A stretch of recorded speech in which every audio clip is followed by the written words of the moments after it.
Okay, I just did 25 things you probably don't know about me tag, and I decided that my husband's busy. I'm just sitting here. I'm going to do one more tag. Confessions of a Shoe-a-holic tag. Now, I'm not really a shoe-aholic, but I'm going to do this video anyway. Okay, heels or flats? I'm totally into flats. What are my go-to shoes? Well, this entire summer, it's been my flip-flops from Target. They were rose gold, and they're so cute, and I do get those flip-flops every year, but I don't think I've ever had rose gold, and I wore them constantly, but they are very uncomfortable if you wear them all day. Now, second to those go-tos are my Old Navy flip-flops. Yeah, it's Florida. That's how we roll. Favorite shoe trend? I would have to say it is wedges. I've never really worn wedges since like back when I was in high school. They were real popular, and I've started wearing them again recently and realized how totally comfortable they are. And so that's not really a trend. I mean, it's here to stay, but I love wedges, like cork wedges and stuff like that. Yeah, I like that.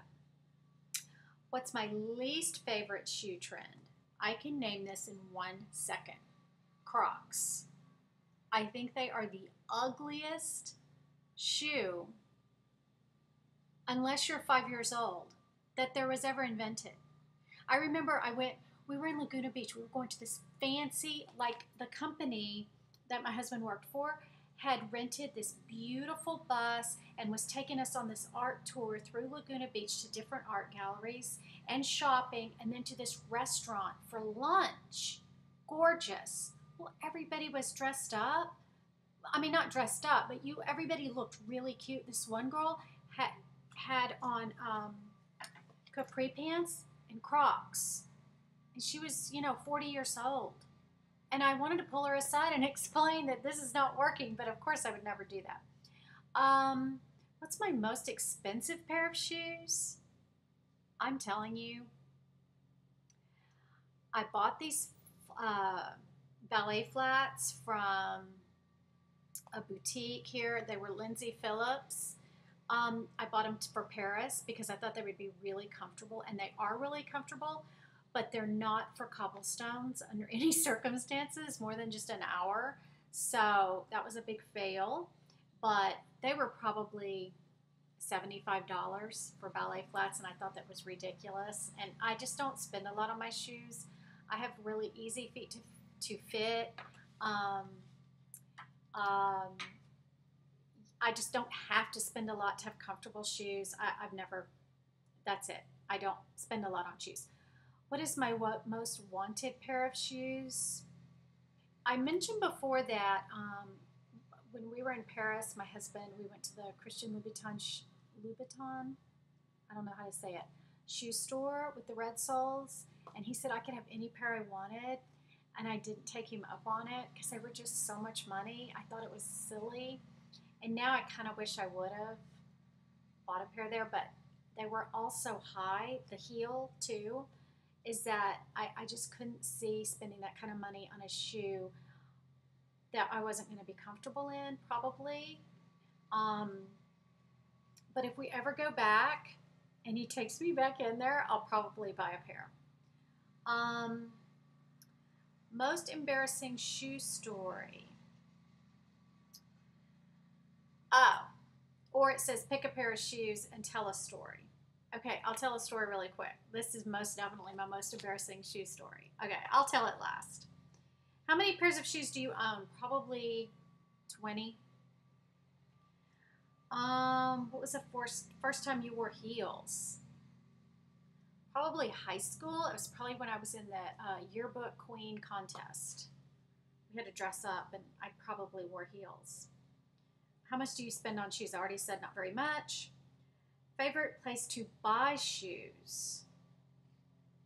Probably, I love to be at Ross or TJ Maxx and find a cute pair for, dressier shoes. That's probably my favorite place to buy shoes. Pair of shoes I regret buying.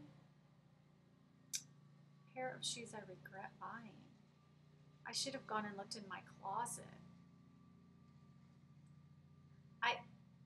Wait a minute. Okay. I just thought of a pair of leather sandals I bought just a few months ago, and they were tight when I bought them, and they're still too tight, so I can't wear them. And it was so dumb. I don't know why I bought them. But one of my favorite YouTubers called, I talked about her before, and I said she was Design on a Dime, but it's Do It on a Dime. Check out her channel. She has the best inexpensive tips, and I think she's the one that gave a tip to stretch your shoes. But now that I'm saying that, it might not have been her. But check her out anyway. She's great. It was something like you put water in a Ziploc bag, and then you stuff the bag in your shoe, and then you freeze it, and as the bag expands, it'll stretch your shoes. I'm going to try that on those leather sandals.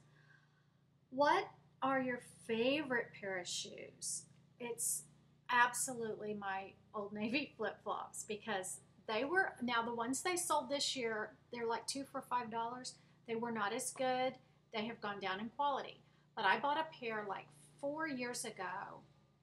We were at the beach, and there was an Old Navy. There's not many Old Navies where I live, and there was one in the beach town down the road. And so we ran in there, and they had flip-flops on sale for $2, and I got these ones. They were bronze. I have worn those things for 4 years, and they are in perfect condition. They were thicker and a little heavier, but even more comfortable than the ones I got this summer. So they changed the, don't you hate it when a store changes their formula or whatever? Okay, most embarrassing shoe story. If you've seen videos of my pool area, you've noticed it's screened in. And that's fantastic, because we open all the back. We have 3 sets of sliding doors across the back of the house, and a lot of times we'll open them all when it's pretty outside. And because the pool is screened in, there's no bugs, you see, so it's indoor-outdoor living. The problem with that is that you have to treat that like another room. Like, you have to clean it just like it's another huge living area, because you always have friends over, and that's where you always go hang out, is out on the lanai. And you have to clean it, because even if it's screened in, you don't get like dust, leaves or anything in there, but you get dirt. Because if it doesn't rain for a long time, dirt settles on the screen, and then when it rains, it comes through and it gets on your, deck, and you have to spray it off.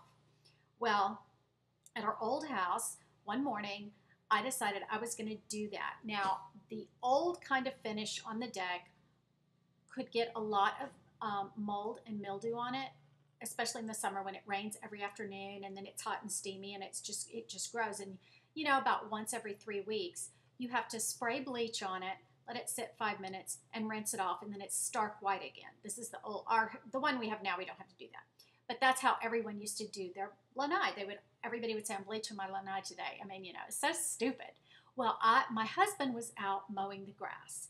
He had a big riding lawnmower, because we had a lot of property at that house, and so he had this big riding lawnmower, and he was mowing, and I got it in my head that I was going to do the lanai, because that was kind of his job, because we decided when we were first married that anything in the air conditioning is my responsibility and anything outside is his, okay? But I thought, I'm going to clean it was in the morning, it was about 11 o'clock, I'm going to clean the lanai, blah, blah, blah. We're going to cook out, the kids will swim, it'll be just a nice afternoon, okay? So I had just gotten a pedicure.